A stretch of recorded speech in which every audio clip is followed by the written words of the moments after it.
आप क्या सजेस्ट करते हो कि जैसे उसकी तो मिलाई ली कुंडली कि भाई जिससे करनी है और जिस परिवार के साथ रहना है, क्या उनके बारे में भी थोड़ा थोड़ा पता होना चाहिए कि भाई क्योंकि लड़की को दूसरे घर जाना है तो रह पाएगी नहीं रह पाएगी उनके साथ, उसमें में क्या देखिए, बोलते हो वैसे आप? तो कहते हैं आजकल सासू माँ के साथ कुंडली मिलाना ज़्यादा इम्पोर्टेंट ये है बहुत हो रादर रहा है, देन हाँ। कि आप लड़के के साथ मिलाओ, क्योंकि रहना तो अगर जॉइंट फैमिली में है तो डेफिनेटली पेरेंट्स के साथ भी आपका अच्छा कोऑर्डिनेशन होना चाहिए। कुंडली में लड़की की कुंडली से कई बार दिख जाता है कि आप जितनी भी कोशिश कर लो आपको ससुराल वाले ऐसे ही ख़राब ही मिलेंगे। अच्छा। तो कई केसेस में मैं हेड्स अप दे देती हूँ कि थोड़ा सा संभल के रहना, प्रॉब्लम आ सकती है। तो देखिए, ये गाइडेंस तो देनी ही पड़ती है। ये भी कईयों के लिखा होता है कि भाई बिल्कुल कैसे लिखा सास होता है, ससुर मिलेंगे? बिल्कुल क्लियरली दिखता है कुंडली में आपको कि मदर इन लॉ का नेचर कैसा होगा, फादर इन लॉ का नेचर कैसा होगा। एक बार ऐसी एक मेरे पास लड़की आई थी, उसको मेन प्रॉब्लम अपने हस्बैंड से थी। मैंने कहा आपके हस्बैंड की मेन दिक्कत है, आपकी मदर इन लॉ तो बहुत अच्छी हैं, वो तो आपको बहुत केयर करती है, क्योंकि उसकी कुंडली से साफ दिख रहा था उसकी मदर इन लॉ बहुत सीधी हैं, उसको बहुत प्यार करती हैं। तो शी एग्रीड कि मैम मुझे मदर इन लॉ से कोई प्रॉब्लम नहीं है, मेरी और मेरे हस्बैंड की ही नहीं बनती है। तो कुंडली में यू कैन सी एवरीथिंग कि आपके पार्टनर की, आपके लाइफ पार्टनर की वेल्थ कैसी होगी, आपके लाइफ पार्टनर की जैसे पर्सनालिटी कैसे होगी, इन लॉज कैसे होंगे, ये सब दिखता है कुंडली में। मैम आजकल बहुत ज़्यादा ना ये भी हो गया है, मतलब ऐसे फेक एस्ट्रोलॉजर्स भी आ गए कि मन चाहे लड़की को आप वशीकरण करा लो, या किसी ने किसी पे वशीकरण कर दिया है, लोग 500-500 रुपये में वशीकरण करवा रहे हैं। तो ऐसा केस आते हैं आपके पास, और ये सच में वर्क करती है चीज़ें कि आप किसी पे भी वशीकरण करा दो लव मैरिज करने के देखिए, लिए? बहुत सारे केसेस आते हैं जहाँ पे लोग कहते हैं कि मैम वशीकरण कर दो।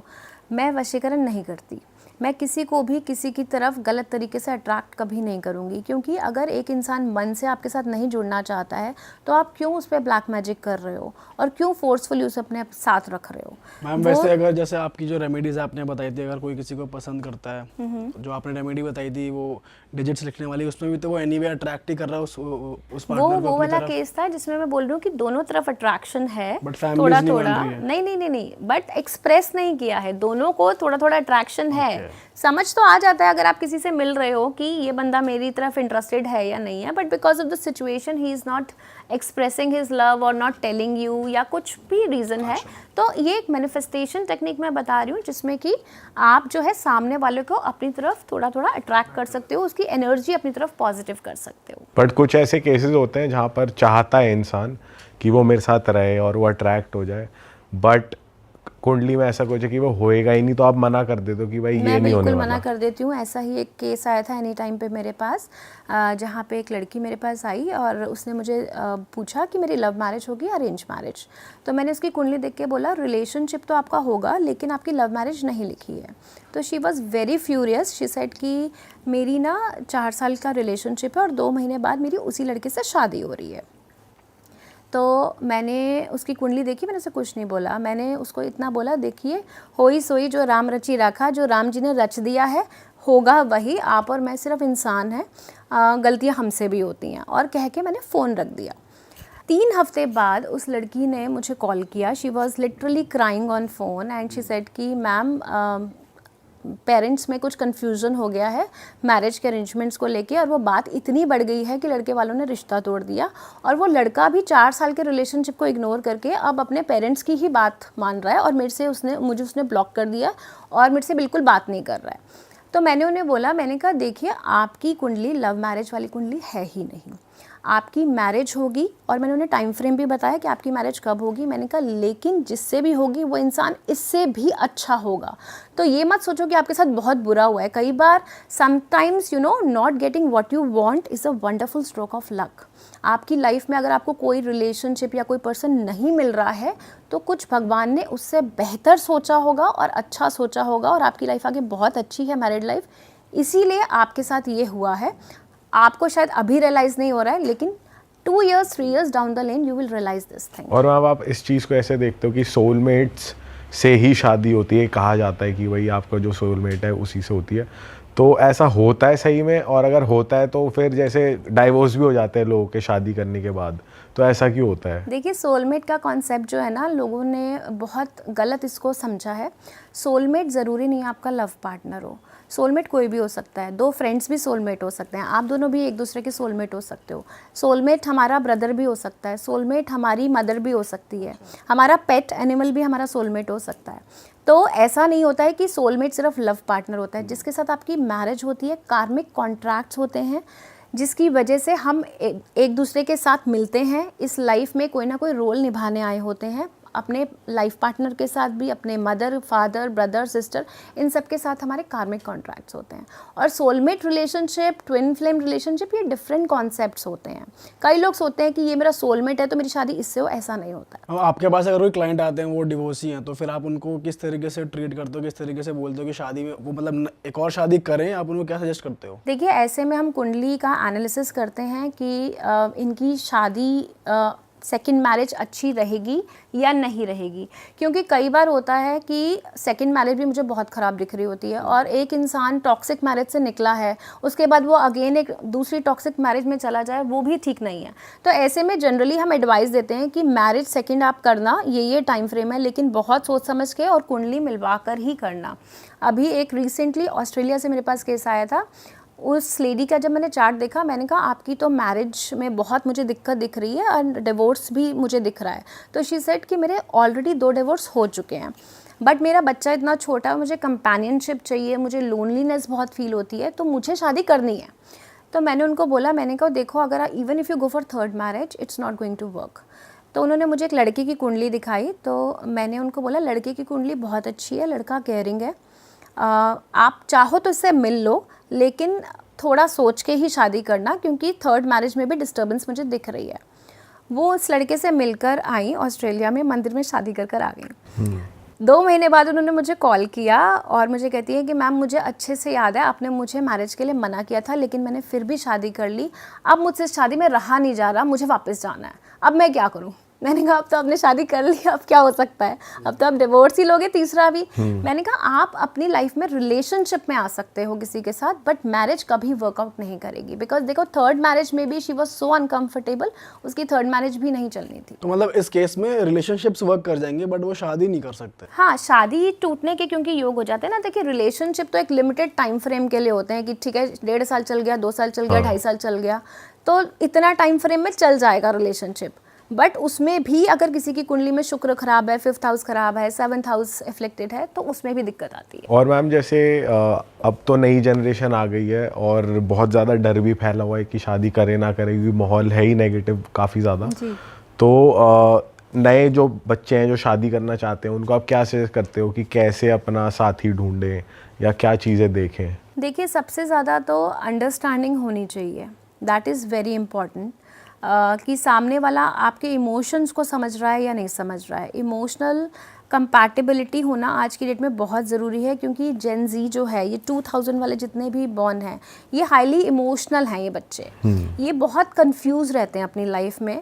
और अगर मैं बोलूँ कि इंटेलिजेंट बहुत हैं, लेकिन इमोशंस को लेके बहुत कंफ्यूज रहते हैं। इनको क्लैरिटी नहीं मिलती कि ये सामने वाला हमारे साथ सीरियस भी है या नहीं है। तो ऐसे में जनरली आप एनर्जी रीडिंग करवा सकते हैं, सामने वाले की लॉयल्टी चेक भी करवा सकते हो कि कुंडली के हिसाब से क्या चल रहा है, क्या नहीं चल रहा। और अगर आपको मैरिज करनी है तो डेफिनेटली गुण मिलान, मैच मेकिंग बहुत इंपॉर्टेंट गाइडेंस टूल होता है, जिसके थ्रू हम सजेस्ट कर सकते हैं कि ये पर्टिकुलर बंदा आपके लिए सही भी है या नहीं है। मैम, अगर कोई बंदा सही नहीं है तो क्या कुछ रेमेडीज ऐसी होती हैं जो वर्क करवा दे चीज़ों को? देखिए, जैसे कई लोग इस नाम पे बहुत सारे पैसे ठग लेते हैं और अल्टीमेटली उन्हें दिख रहा है 1-2 साल बाद शादी तो डिसॉल्व हो ही जाएगी, अपने पैसे बना लो। तो ऐसा कुछ होता है कि 2 बंदे अगर नहीं बने एक साथ रहने के लिए, तो कुछ रेमेडी करके वो हो सकता है पॉसिबल? देखिए, कुछ रेमेडी करने से फ़र्क पड़ता है, मैं ये बोलूँगी 30-40% फ़र्क पड़ता है, लेकिन आप किसी की पर्सनालिटी नहीं चेंज कर सकते। अगर एक इंसान एग्रेसिव है तो वो एग्रेसिव रहेगा। हाँ, रेमेडीज़ करवा के उसका एग्रेशन लेवल हम 20-30% रिड्यूस कर सकते हैं। हस्बैंड वाइफ के बीच में थोड़ा सा और पॉजिटिव एंगल, लव, अफेक्शन, प्यार ला सकते हैं। बट उस चीज़ को 100% एलिमिनेट करना कि भाई अगर कोई टॉक्सिक है तो है, उसको 100% चेंज वो अपनी दशा पैटर्न के हिसाब से ही होगा। हम ये बता सकते हैं कि इस इंसान का लाइफ में टर्निंग पॉइंट कब आएगा, ये इतना टॉक्सिक है, टॉक्सिटी से ये पॉजिटिव कब होगा। अब जैसे एक अगेन एक फॉरेन से ही केस आया था मेरे पास। उन्होंने मुझे बोला कि मेरी 15 इयर्स की मैरिज है और मेरी वाइफ जो है वो मुझे छोड़ के चली गई हैं और मुझे डिवोर्स देना चाहती हैं। तो मैंने जब लड़की की कुंडली देखी तो मुझे ठीक ठाक लगी, मुझे ना तो कोई एक्स्ट्रा मैरिटल रिलेशनशिप लगा, लड़की भी बहुत इमोशनल और सीधी सी लगी। तो मैंने बोला कि मुझे तो लड़की की कुंडली में कोई प्रॉब्लम नहीं दिख रही, आप अपनी कुंडली दिखाइए। तो मैंने जब लड़के की कुंडली देखी तो he was a very toxic guy. मैंने बोला आप क्या बहुत ज़्यादा फिजिकल अब्यूज़ करते हो अपनी वाइफ को, physical and verbal abuse? He said कि हाँ मैं बहुत एग्रेसिव हूँ और मैं गुस्से में कुछ भी बोल जाता हूँ, मुझे नहीं समझ में आता। मैंने कहा आपने मारा पीटा भी है? तो ही एग्रीड टू इट कि हाँ मैम 1-2 बार हो गया। तो मैंने कहा 15 साल बाद फाइनली उस लड़की ने हिम्मत करी है छोड़ के जाने की, वो क्यों वापस आएगी? मैंने कहा नहीं आएगी वो वापस। तो ही वॉज लाइक कि I am ready to change. अब आप बोल रहे थे ना कि चेंज होता है, तो वो दशा जब ऐसी आती है तभी इंसान चेंज होता है। तो मैंने उन्हें बोला देखो अब तो जैसे ना it's too late to mend the things, but still मैं इतना कर सकती हूँ कि वो लड़की आपको डिवोर्स ना दे और आपके साथ कनेक्टेड रहे। वापस लाना अपने प्यार से, अंडरस्टैंडिंग से, ये आपका काम है। मेरा काम सिर्फ इतना है कि वो आपको डिवोर्स ना दे। पर ये पॉसिबल है कि अगर किसी की कुंडली में डिवोर्स लिखा ही है तो आप बदल सकते हो? कई बार हम रेमेडीज़ करते हैं क्योंकि इसमें देखिए दशा और कार्ड्स में अगर लगता है ना, दिखता है मुझे कि यहाँ पे रेमेडी पॉसिबल है, वहाँ मैं रेमेडीज़ डेफिनेटली करती हूँ। क्योंकि अगर 50% चांस है तो 50 का 80-90% तक हम ला सकते हैं। तो ये पॉसिबल है मैम। लेकिन ऐसे हमने ये सुना कि एस्ट्रोलॉजी में अगर कोई चीज़ होनी ही है वो तो होएगी, उसका सिर्फ इफेक्ट कम हो सकता है। अगर ये लिखा हुआ है कि डाइवोर्स होगा तो वो चीज़ तो वो तो होएगी ना, उसका इफेक्ट कैसे कम हो जाएगा? नहीं देखिए, कई बार डिवोर्स होता है, नेगेटिव दशा अगर निकल जाती है तो माइंड फ्रेम भी चेंज हो जाता है। मैं ज़्यादा दूर नहीं जाती, मैं अपनी फैमिली का एक केस लेती हूँ। मेरी फैमिली में एक मेरे दूर के कज़न थे, उनकी वाइफ भी उन्हें छोड़ के चली गई थी एंड वो बहुत परेशान थे क्योंकि डिवोर्स का केस फाइल हो चुका था। तो मैंने उन्हें ये बोला था कि 8 मंथ्स तक आपको बहुत पेशेंटली अपनी वाइफ को मनाना है। मानेंगी, दशा चेंज होगी, माइंडसेट चेंज होगा, थोड़ी सी काउंसलिंग भी आप करो।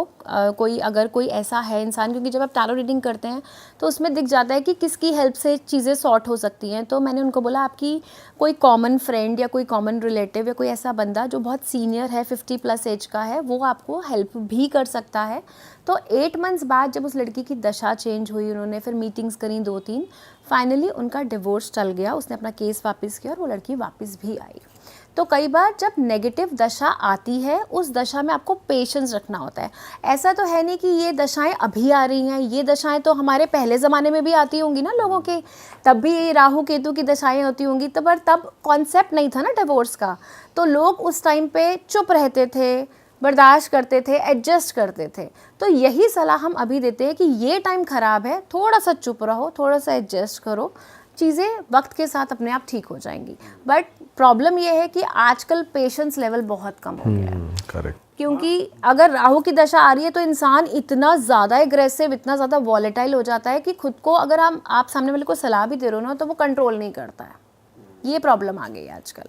मैम, जब आप किसी के चार्ट्स देखते हो उसमें अगर ये आपको दिखता है कि वो चीटिंग करेंगे या फिर इनकी लाइफ में कोई पार्टनर आएगा, तो आपको एग्जैक्टली क्या दिखता है कि इनका एक्स्ट्रा मैरिटल अफेयर होगा ही होगा या फिर कोई एक थर्ड पार्टी की इन्वॉल्वमेंट हो जाएगी, वो टॉकिंग टर्म्स में आएंगे? आपको दिखता क्या एग्जैक्टली? देखिए, जनरली ये दिखता है कि थर्ड पार्टी इन्वॉल्वमेंट होगी और किस लेवल तक जाएगी वो थर्ड पार्टी की कार्ड्स और चार्ट्स देखने पे ही पता चलता है। एक इंडिकेशन मिलता है कि that there will be a third party influence. अच्छा, वो चीटिंग करेंगे या फिर वो सब नहीं दिखता एग्जैक्टली? नहीं, अगर किसी की कुंडली में शुक्र बहुत ख़राब है, शुक्र नीच का है, शुक्र राहु के साथ है, शुक्र सूर्य कॉम्बिनेशन है, कुछ कॉम्बिनेशंस ऐसे होते हैं और फिर दशाएं भी ऐसी आ गई हैं, तो वो क्लियरली चीटिंग दिखाता है कि इन्वॉल्वमेंट होगा ही होगा। मैम, किसी का क्या इंटेंट भी पता चलता है कि क्योंकि आजकल सपोज शादियां 1-1 महीने भी नहीं टिक रही और एलिमनी की डिमांड आ जाती है, तो कई बार क्या पहले ही इंटेंट, जैसे स्टार्स में आपको दिख रहा है कुंडली बहुत अच्छी है, इंसान बहुत अच्छा है, पर कोई इंसान सपोज इस इंटेंट से ही शादी कर रहा है कि मेरे को तो 1 महीने बाद यहाँ से निकलना है, तो वो इंटेंट भी पता चल जाता है? देखिए, जनरली जब इस टाइप के केसेस आते हैं तो हमें ये पता चल जाता है कि इस इंसान ने शादी किस पर्पस से की है, क्या मन से करी है या नहीं करी है, शादी से पहले ये किसी रिलेशनशिप में था या नहीं था। तो जनरली ये एक टू वे डिस्कशन होता है विद द पर्सन कि क्या आपको मालूम था कि इनका शादी से पहले किसी के साथ रिलेशनशिप था। कई केसेस में पता भी होता है, कई केसेस में नहीं भी पता होता है। और एलिमनी के केसेस में तो जनरली पूरा पास्ट भी चेक करना पड़ता है to understand what is the intention of taking the divorce. अब जैसे एक एनी टाइम पे ऐसे ही मेरे पास केस आया था जहाँ पे एलिमनी का केस था। उन्होंने मुझे कॉल किया और उन्होंने मुझे बोला कि 2 साल की मैरिज है और मेरी वाइफ एडजस्ट नहीं कर रही है और अब वो घर छोड़ के चली गई है और अब वो मुझसे 1 करोड़ की एलिमनी मांग रही है। तो मैंने बोला 1 करोड़ आपके पास है? तो उन्होंने मुझे बोला कि देखो मैम, मैं तो 50-60 हज़ार मेरी सैलरी है, 1 करोड़ तो मेरे पास है नहीं, उसको बस मेरी प्रॉपर्टीज़ दिख रही हैं कि प्रॉपर्टी बेचो और मुझे एलिमनी दो। तो जब मैंने उस लड़की की कुंडली देखी तो वहाँ पे मुझे क्लियरली दिखा कि यहाँ पे थर्ड पार्टी इन्वॉल्वमेंट है, वो लड़की किसी के साथ रिलेशनशिप में है और उस लड़की की जो ग्रह दशाएं थी उसमें साफ दिख रहा था कि इसको शादी की बहुत जल्दी है, ये इससे डिवोर्स लेके इससे शादी करना चाहती है। तो मैंने उन्हें बोला, मैंने कहा 6 महीने आप मुझे दो और जैसा मैं बोल रही हूँ आप बिल्कुल वैसा करो। 6 महीने बाद मैंने थोड़ा सा कार्ड्स में भी चेक किया, मैंने कहा लेस देन 20 लाख में ये केस सेट हो जाएगा। तो ही वॉज लाइक कि क्या करूं? मैंने कहा कुछ मत करो, आप इस केस को फाइट करो कोर्ट में। 3 महीने बाद वो मेरे पास आए कि मैम 50 लाख पे आ गई है। मैंने कहा अभी 3 महीने और रुको। 3 महीने बाद के बाद वो चौथे महीने मेरे पास आए कि 35 लाख पे डिमांड आ गई कि 35 लाख पे केस क्लोज करते हैं। मैंने कहा नहीं, अभी 1-1.5 महीना और करो। तो फिर फाइनली जब वो 25 पे आए, मैंने कहा अब आप इन्हें 15 लाख बोलो और ये 20 तक आपका क्लोज हो जाएगा। एंड वही हुआ एग्जैक्टली आफ्टर 6 मंथ्स 20 लाख में वो केस क्लोज हुआ। देन ही सेड कि मैम 20 में आ गई है। मैंने कहा आप क्लोज कर दो। कह रहे थोड़ा टाइम और रुको क्या? मैंने कहा नहीं, इसके आगे नहीं मानेंगी, आप चाहते हो, क्योंकि लड़की की दशा बदल रही थी। मैंने कहा अब अगर इससे ज़्यादा डिले किया लड़की अड़ जाएगी और फिर आप पे वापस बैकफायर करेगा। तो सोचिए जो 1 करोड़ की एलिमनी थी 20 लाख में सेटल हुई with the help of guidance of astrology. Ma'am जैसे आजकल सुनने को मिल रहा है कि चीटिंग बहुत ज़्यादा हो रही है, एक्स्ट्रा मैरिटल अफेयर्स का दौर आ चुका है अब तो। आप आपके पास अगर कोई आता है तो आप उनके चार्ट्स तो चेक करते ही हो, क्या आप वैसे अदरवाइज ऑल्सो ईयर का भी कुछ आप चार्ट चेक करते हो कि हाँ ये एक्स्ट्रा मैरिटल अफेयर्स का ये ईयर होगा, जैसे 2025 का आपने पूरा एक लव हॉरोस्कोप देखा या 2026 का, अगर ऐसा होता तो 2026 का कैसे होगा अगर आप ये देखते हो तो? देखिए 2026 की अगर मैं बात करती हूँ तो 2026 का आप देखो 2026, तो इसमें 2 की एनर्जी 2 बार आ रही है एंड 6 नंबर है and 2 number is for Moon and 6 number is for Venus. तो फेमिनिन एनर्जी, दोनों ही फीमेल प्लैनेट्स है, फेमिनिन एनर्जी बहुत ज़्यादा है। 2026 is going to be the year for females अगर मैं बोलूँ तो। हालांकि 2026 का आप टोटल करो नंबर 1 पे आता है जो सूर्य है और इस साल का जो राजा है वो बृहस्पति है। बट पॉलिटिक्स हो या मीडिया एंटरटेनमेंट हो या कोई भी फील्ड हो, फीमेल्स का बहुत अहम रोल रहने वाला है एंड इवन रिलेशनशिप्स में भी फीमेल का बहुत अहम रोल रहने वाला है 2026 में। और 2026 में जिस तरह से जुपिटर प्लैनेट है हमारा मिथुन राशि से कर्क राशि से सिंह राशि में आएगा, तो ये जो 3 राशियां हैं मिथुन, कर्क और सिंह, इनके शादी के 2026 में बहुत अच्छे योग बन रहे हैं।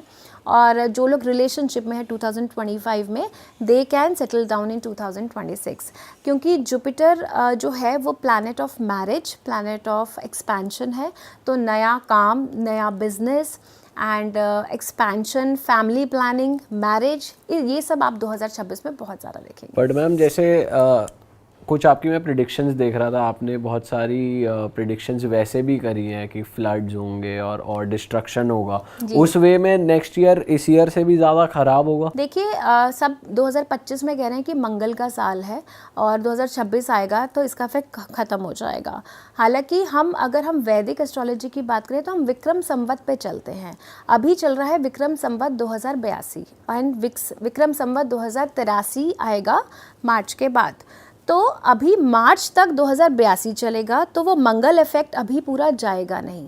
तो डेफिनेटली फर्स्ट क्वार्टर ऑफ 2026 में आप बहुत सारे इंस्टेंसेस देखेंगे, जैसे कि अभी ऑपरेशन सिंदूर पार्ट 2 अभी होगा। अच्छा, वो फर्स्ट क्वार्टर ऑफ 2026 में ही आप मार्च अप्रैल तक आप देखेंगे क्योंकि कुछ ना कुछ सिचुएशंस ऐसी बनेंगी। साथ ही जिस तरह से अभी डोनाल्ड ट्रंप का भी मैंने प्रिडिक्शन किया था कि उनको ये नोबेल पीस प्राइज़ नहीं मिलेगा, उनको नहीं मिला। और साथ ही जब ग्रहण गया था तो मैंने ये बोला था नेशनल चैनल पे कि यूएस में कहीं ना कहीं रिवोल्ट होगा अगेंस्ट डोनाल्ड ट्रंप, और वो भी आपने रिसेंटली देखा है।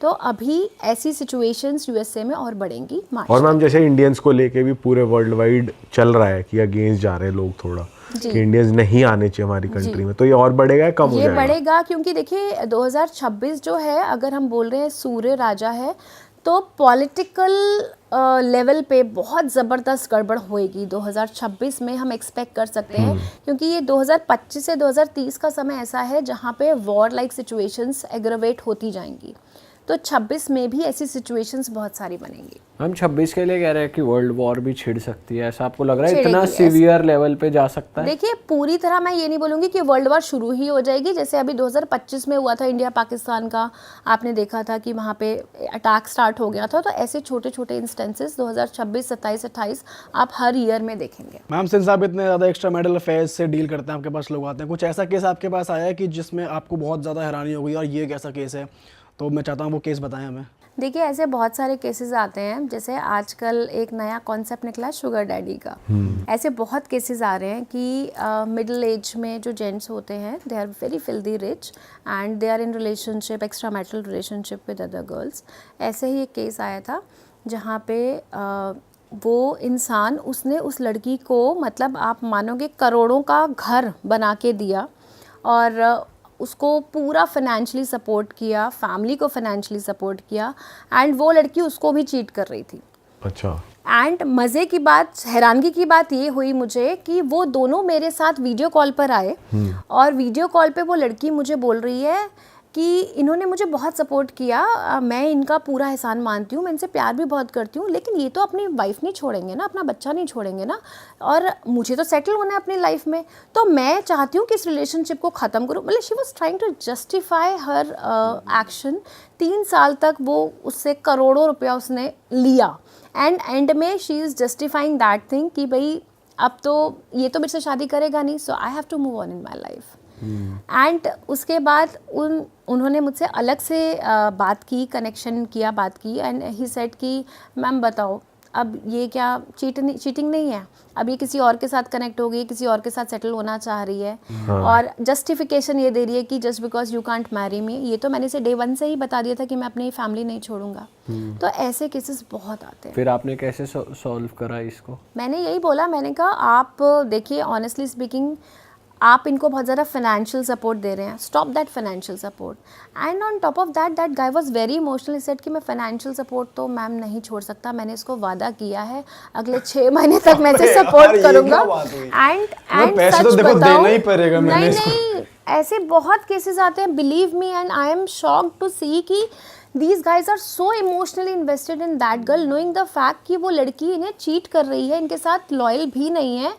उस लड़की ने उसे अगले 6 महीने का 10 to 12 लाख पर मंथ का एस्टिमेट दे रखा था कि इतना तो मेरा खर्चा होगा ही होगा। बताओ यार। और वो ये भी रियलाइज नहीं कर रहा कि मेरे साथ कर्मा ही हिट बैक कर रहा है, मैंने चीट करा तो मेरे साथ चीटिंग हो रही है। वो अपनी गलती भी नहीं रियलाइज कर रहा कि मेरे ही कर्म खराब थे। और कई केसेस में तो लड़कियां इतना रूड बिहेव करती हैं। भाई अगर तुम्हें कोई फाइनेंशियल सपोर्ट दे रहा है, तुम्हें अच्छे से रख रहा है, घर दिया, गाड़ी दी, सब कुछ फैसिलिटी दी, एटलीस्ट रिस्पेक्ट तो करो उस बंदे की।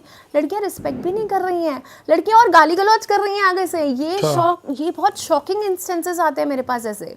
और ऐसे में अगर आप समझाते हो क्लाइंट को कि भाई ये आपको इस तरह से नहीं करना चाहिए, बट वो ऐसा इमोशनल एंगल आ जाता है कि वो छोड़ ही नहीं पाते हैं। फंसे हुए हैं मैम लोग बहुत ज़्यादा। तो ये भी कुंडली का ही वो उनके स्टार्स ही ऐसे हैं क्या? स्टार्स ही ऐसे हैं, कुछ दशाएं ऐसी हो रही होती हैं, कुछों की कुंडली में धोखा खाने का समय आया ही होता है। कई बार कुंडली देखते हैं तो मैं कहती हूँ धोखा तो मिल चुका होगा आपको, तो वो हंसते हुए कहते हैं हाँ मैडम मिल चुका है धोखा। तो वो कुंडली में दशाएं भी बता देती है कि अब आपका गलत इंसान से मिलोगे।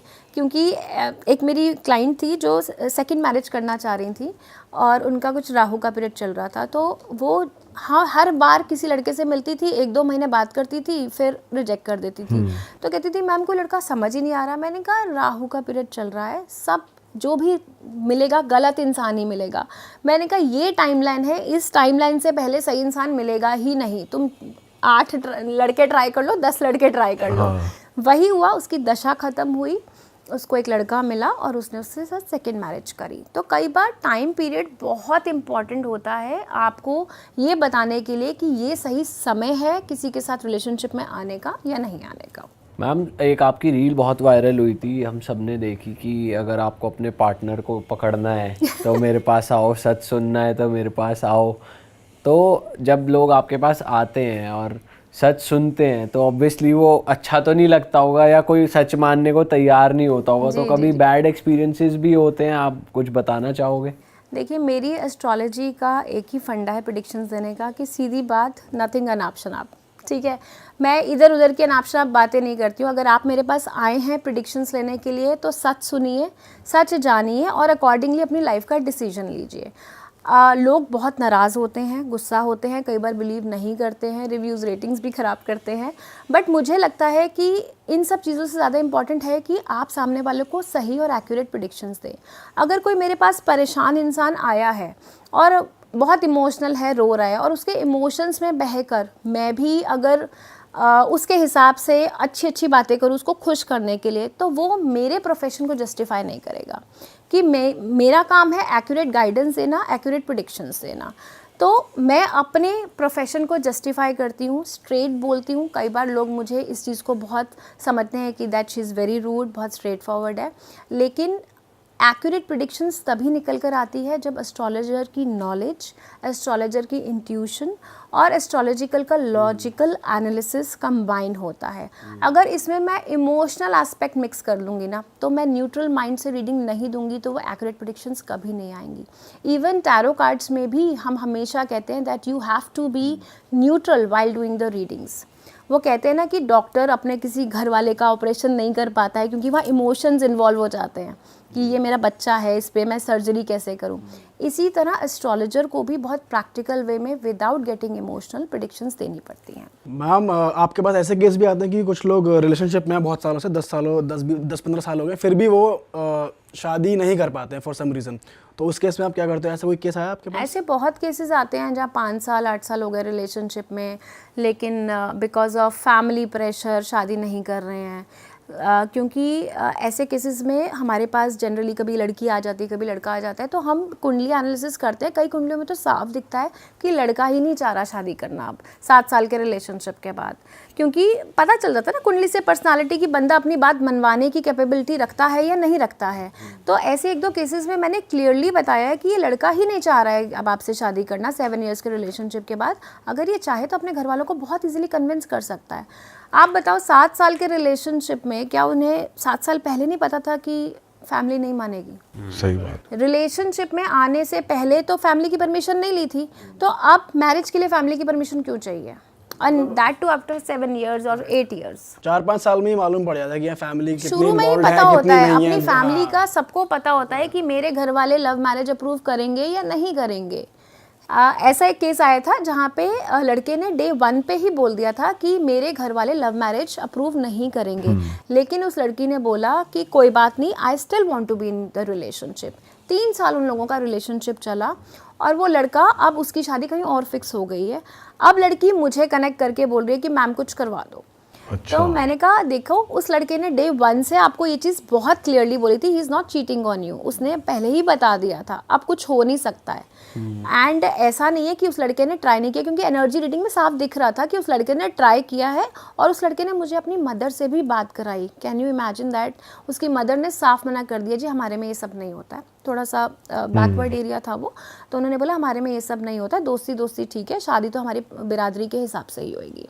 तो कई ऐसे भी केसेस होते हैं जहाँ क्लियरली पहले बोल दिया जाता है, और कई ऐसे भी केसेस आते हैं जहाँ पे इंसान बोलता है कि भाई ये बंदा मुझे मिक्स्ड फीलिंग्स दे रहा है, मिक्स्ड एनर्जीज दे रहा है। अब मिक्स्ड एनर्जीज का क्या मीनिंग होता है? कई केसेस में एनर्जी रीडिंग में पता चलता है कि हाँ पसंद तो करता है, लेकिन शायद घर वालों की वजह से या किसी सिचुएशन की वजह से आपके साथ कनेक्ट नहीं हो पा रहा है। कई केसेस में साफ पता चलता है कि ये प्यार व्यार नहीं है, टाइम पास है। ठीक है, क्योंकि एक ऐसी मैट्रिमोनियल वेबसाइट पे एक केस आया था कि उन्होंने मैट्रिमोनियल वेबसाइट पे मिले थे दोनों के दोनों, और लड़की ने बोला कि 5-6 महीने हो गए हमें बात करते हुए, बट ये लोग तो ये लड़का जब भी बात करती हूँ मैरिज की तो टाल देता है। तो मैंने जब उस लड़के की कुंडली देखी, मैंने कहा ये आपको कभी कमिटमेंट नहीं देगा, पहली बात। दूसरी बात, इसने मैट्रिमोनियल वेबसाइट पे जो अपना बनाया है प्रोफाइल, और ये ऑलरेडी बहुत सारी लड़कियों से बात कर रहा है, 3-4 लड़कियों के साथ डेट कर रहा है, और ये किसी को भी कमिटमेंट नहीं देने वाला। बताओ, मैट्रिमोनियल साइट पे भी हिंज की तरह चला रहा है। मैट्रिमोनियल साइट पे सबसे ज़्यादा ये चीज़ होती अच्छा। है, सबसे ज़्यादा केसेस मैट्रिमोनियल साइट्स के आते हैं कि मैट्रिमोनियल साइट पे मिले हैं, अब शादी में बात कन्वर्ट नहीं हो पा रही है, बहुत केस। अरे वाह, आपने ये वीडियो यहाँ तक देख ली भाई, तुमने हमारी मेहनत सफल कर दिया, तुम ही लोग हो असली रियल हिट। और अगर आपको बहुत मज़ा आ रहा है ऐसी क्लिप्स में, ऐसी वीडियोस में, तो फटाफट जाइए प्लेलिस्ट पे बिंज वॉच कीजिए और सारी वीडियोस देख डालो और मौज काटो। That is it. हम मिलेंगे नए पॉडकास्ट में, नए क्लिप में। Till then bye bye, see you, take care, do subscribe.